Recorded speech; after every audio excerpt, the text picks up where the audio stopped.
எல்லாருக்கும் வணக்கம். என் பேர் விஷ்ணு. நான் 9th B படிக்கிறேன். இப்போ நம்ம குப்பையின் 3 வகைகள் தான் பார்க்க போகிறோம். மக்கும் குப்பை, மக்காத குப்பை, டேப்லெட்டின் ஹாஸ்பிட்டலின் குப்பை.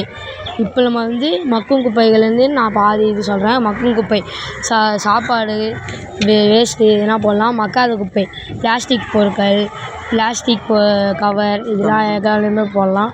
ஓகேங்களா. அப்புறம் மருத்துவ உறுப்பு. மருத்துவர் டேப்லெட், மாத்திரை, ஊசி இதெல்லாம் எல்லாமே போடலாம். இப்போ நான் இதுலேருந்து கொஞ்சம் இது சொல்கிறேன், அது கேட்டுக்கோங்க. குப்பையின் 2ஆம் வாழ்க்கை. குப்பைகளை எரிக்காமல் மறுசுழற்சி செய்தால் உரமாக மாறலாம். குப்பைகளை சுமையாக இருக்கும் குப்பை சாலை ஓரத்தில் குப்பைகள் போடக்கூடாது. குப்பை தொட்டியில் தான் குப்பை போடணும். பிளாஸ்டிக் பொருட்கள்னால் பிளாஸ்டிக் பொருள்லாம் எரிக்கக்கூடாது. வீட்டில் உள்ள குப்பைகளை செடிகளுக்கும் மரங்களுக்கும் உரமாக மாற்றலாம். நன்றி, வணக்கம்.